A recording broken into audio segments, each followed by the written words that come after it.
बिहार के प्रथम मुख्यमंत्री आधुनिक बिहार के निर्माता डॉक्टर श्री कृष्ण सिंह उर्फ श्री बाबू को भारत रत्न प्रदान करने को लेकर उनकी जयंती समारोह के अवसर पर संकल्प सभा पद यात्रा 21 अक्टूबर को शेखपुरा के माउर बरबीघा से डॉक्टर सहजानंद प्रसाद के बैनर तले निकाली गई। तकरीबन 4 दिनों तक उनके समर्थकों ने विभिन्न सड़क मार्गों से पैदल चलकर यात्रा शुरू किया और लगातार भ्रमण कार्य चलती रही। इस बीच कई जगह और कई इलाकों में संकल्प पद यात्रा में शामिल बंधुवरों का स्वागत किया गया। गुरुवार को बख्तियारपुर मार्ग से होते हुए यह दल खुसरूपुर के जगमाल बीघा पहुंची, जहां भव्य रूप से स्वागत किया गया। ग्रामीणों ने पंचायत समिति सदस्य प्रतिनिधि शशि कुमार के नेतृत्व में पद यात्रियों के जत्थे को माला पहनाकर स्वागत किया है। जानकारी मिली है कि यात्रा में शामिल सभी सदस्यों को भोजन कराकर उन्हें पटना राजभवन के लिए रवाना किया गया है। गुरुवार को बिहार के राज्यपाल से मिलकर श्री बाबू को भारत रत्न दिए जाने का मांग पत्र सौंपी जाएगी। मौके पर प्रमुख रूप से राष्ट्रीय अध्यक्ष स्वर्ण सेना से सुमित सरकार, राष्ट्रीय प्रवक्ता पुरुषोत्तम राज, गोपाल कुमार जी, जयंत कमांडो जी, अभिनव कुमार, राहुल कुमार, विपिन कुमार, अंकित गौतम के साथ में दर्जन भर से ऊपर पद यात्री शामिल थे। पद यात्रा हो रही है, क्या कुछ लेकर हो रही है और किस बैनर के तले हुई है, पूरी बात बताएंगे इसमें। देखिए, यह पद यात्रा श्री बाबू को भारत रत्न दिलाने के लिए हो रही है। बिहार के प्रथम मुख्यमंत्री डॉक्टर श्री कृष्ण सिंह आधुनिक बिहार का निर्माता भी हम लोग कहते हैं।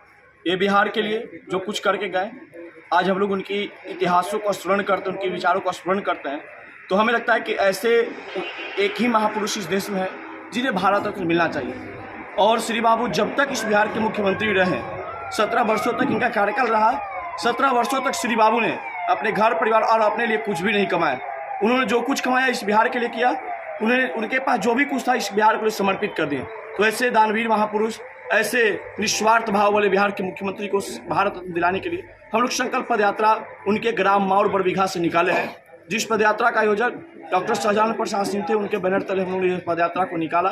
और यह पद यात्रा यह चौथा दिन हम लोग जगमाल बीघा पहुंचे हैं। और हम लोग का उम्मीद है कि आज पटना पहुंच के कल माननीय महामहिम राज्यपाल महोदय को ज्ञापन सौंप के उन्हें भारत रत्न की मांग कर पाते। अपना नाम बताएं सर। पुरुषोत्तम राज। धन्यवाद। चाहे आज़ादी के 10 वर्ष पहले की बात हो या आज़ादी के 10 वर्ष 15 वर्ष बाद की बात हो, उसमें सिर्फ श्री बाबू का ही चर्चा है।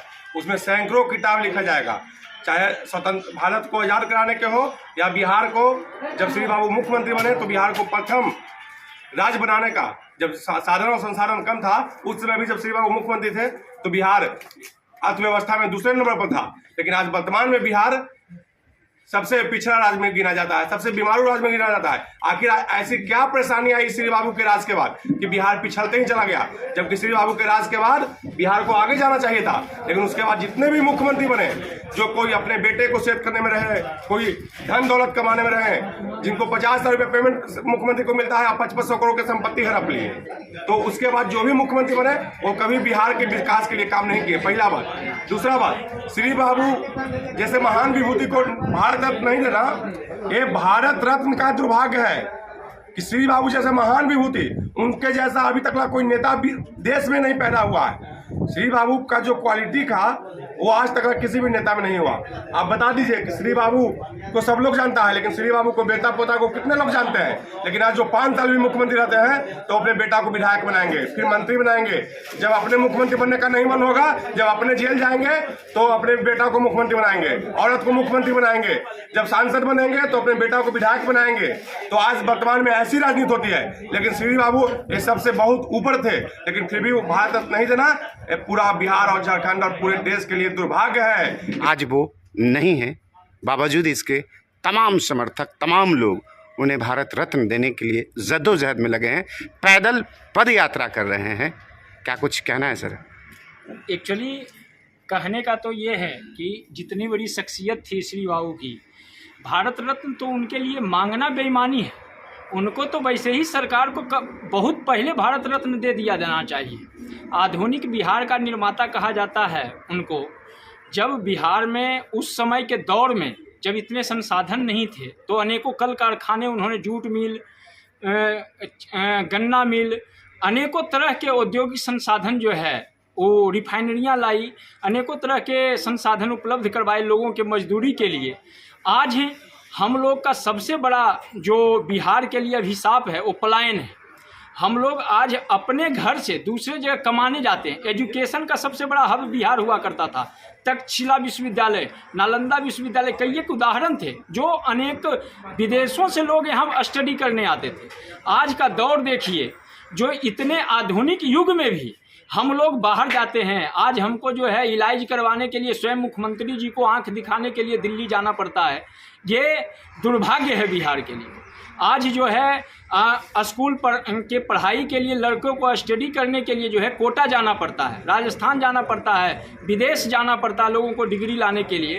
तो ये सब दुर्भाग्य है और श्री बाबू के बिहार का कल्पना हम लोग ऐसे बिहार के रूप में नहीं कर सकते थे। दो शब्द में कि श्री बाबू जैसे वीर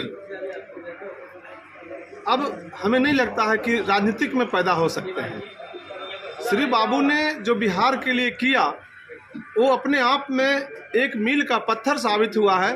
और उसके बाद हम लोग आज़ाद हुए 1947 में, हमारे साथ कई मुल्क, कई स्टेट आज़ाद हुए, लेकिन अभी हमारी जो बिहार की स्थिति है, चाहे वो शैक्षणिक स्थिति हो, चाहे औद्योगिक स्थिति हो, चाहे आर्थिक स्थिति हो, चाहे किसानों की स्थिति हो, पीछे से फर्स्ट है।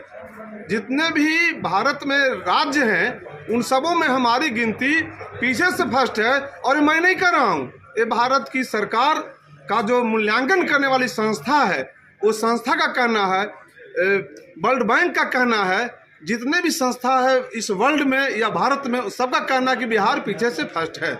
और श्री बाबू यदि होते या उनके जैसे और कोई मुख्यमंत्री होते तो आज हम निस्संदेह प्रथम पायदान पे होते। बिहार हमारा सबसे पहले होता। अपना नाम बताएं। जी, मेरा नाम जयंत कमांडो है।